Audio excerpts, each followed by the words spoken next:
Members to the Red Sox Hall of Fame, starting with our non-uniformed awardee. To present this award, we welcome to the podium Fenway Sports Group CEO and Boston Red Sox President and CEO, Sam Kennedy.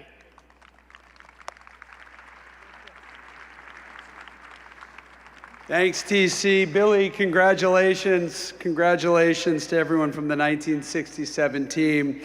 I am honored to be here tonight to help induct one of my front office teammates into the Red Sox Hall of Fame. Elaine has witnessed firsthand more Red Sox history than most of us who have been with the organization for a long, long time. She was hired back, sorry Elaine, in 1988. She worked closely with former Red Sox general managers, our beloved Lou Gorman and Dan Duquette, Red Sox Hall of Famer who's here tonight, during her early years with the organization. Today, she helps navigate every legal obstacle facing the club as Vice President and Assistant General Counsel. To call Elaine a trailblazer is an understatement. She is featured in the National Baseball Hall of Fame's Women in Baseball exhibit.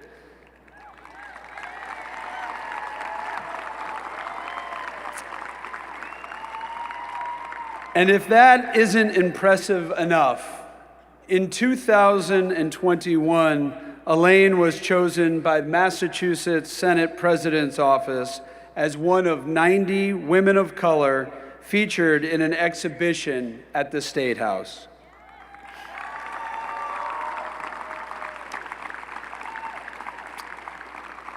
Both her Cooperstown Hall of Fame tribute and the one that is on display at the State House have her featured along an impressive array of women, including Michelle Obama and Kim Ng. So, after 35 years of service, it is well past time that we recognized Elaine with the highest tribute we can bestow. Elaine, I am so proud to see you celebrated in this way and to have you officially recognized alongside the individuals who have had such a lasting impact on the Red Sox organization. How are you? I'm well. Have a seat. Thank you, Sam, and congratulations, Elaine. Thank you.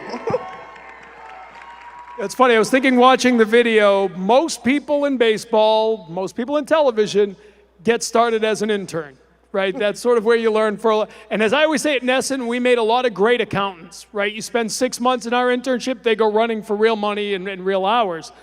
What about baseball resonated with you? Why did you want to stay? Why did you even want to get started in baseball as an intern? Well, when I was a youngster, I used to babysit for one of the Mets ball players, Felix Mian, and I started watching Mets games. I just fell in love with baseball.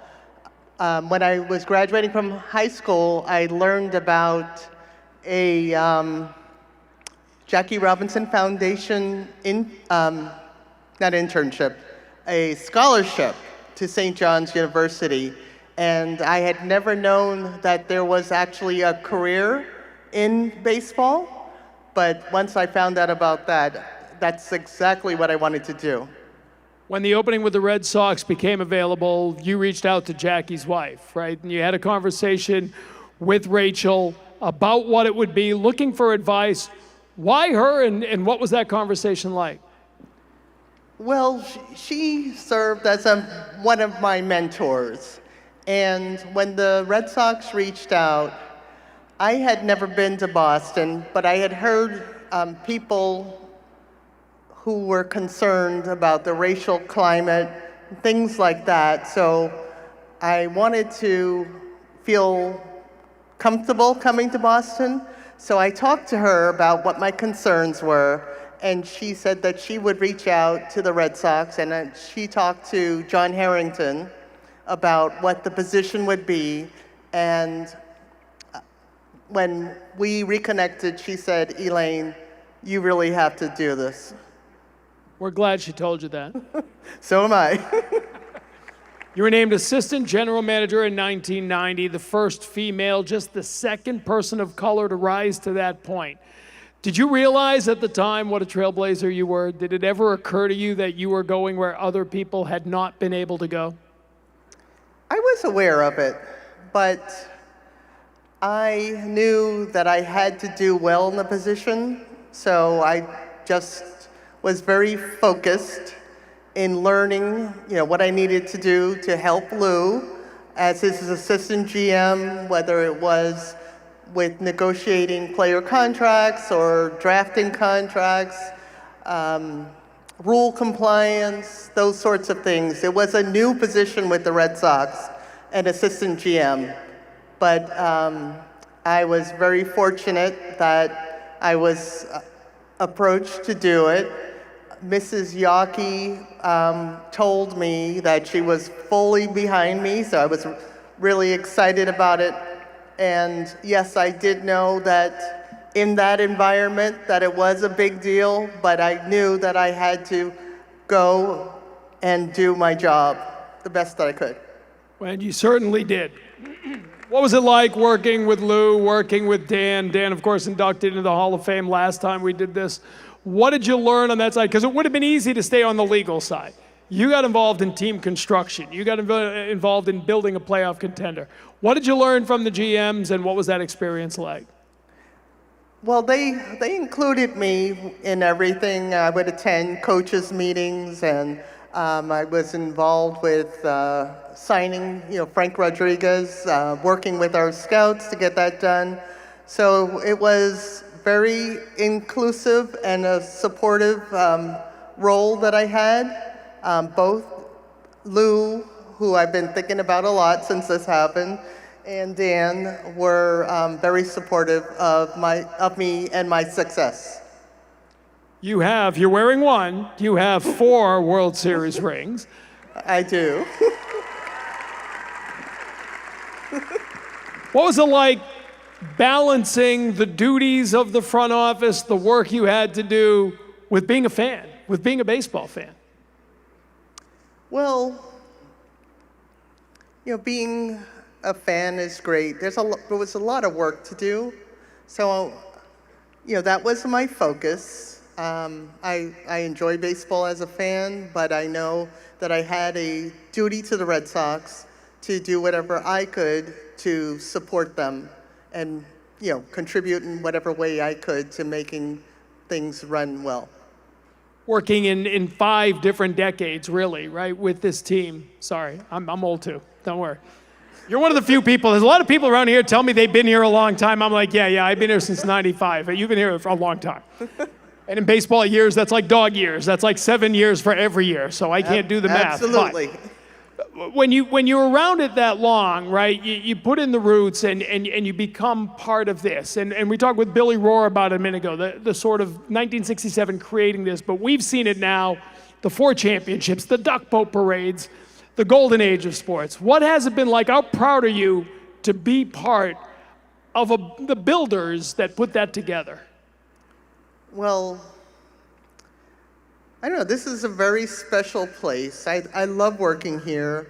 I enjoy, having the opportunity to attend games, but I also work with a group in the front office that keeps me so motivated, and I just enjoy what I'm doing. If I'm able to help based upon, the years that I've been here, I've seen a lot. A lot of people will come up to me and ask my advice for certain things that they're dealing with, and I feel like I am still contributing at a high level. And the office spaces are a lot nicer now. I mean, they've done a nice job fixing them up, haven't they? Oh yeah, they're great. I'm across the street. Yeah, good answer. There's a lot more room and a lot more space over there. We celebrate women in baseball now. There weren't many women in baseball when you started. No. What does it mean to you to watch that grow and to watch the baseball community embrace women as they enter this? It's been very fulfilling. When I first came, there were not many women at all. on the executive level. The Red Sox now, I know you're up there, all you guys. We have tons of women that are working in the front office and doing well and serving on the executive level. That makes me really happy. What advice do you have to a young girl, a person of color looking to get into baseball and saying maybe, well, it's too tough. The odds are against me. What do you say to them? Well, you have to be flexible, first of all. It's a very competitive industry, so sometimes the entry into it might involve, going to the minor leagues, or if you want to work in baseball, you might want to consider working for another sport. But I think the most important thing that we can bring is our own authentic self. I think it's just very important to be yourself when you're at work and not trying to be what you think somebody else wants you to be. I think that sets the stage for success. Well said. I'll ask you finally, you've toiled in the background for a long, long time. To be here, to be recognized by the team, to have people here cheering, what does it mean to you? It was very humbling. Pam Kim was the one that told me that I was being inducted, and she came with Raquel Ferreira and Marcita Thompson, and they surprised me. I am floored, but I am deeply honored.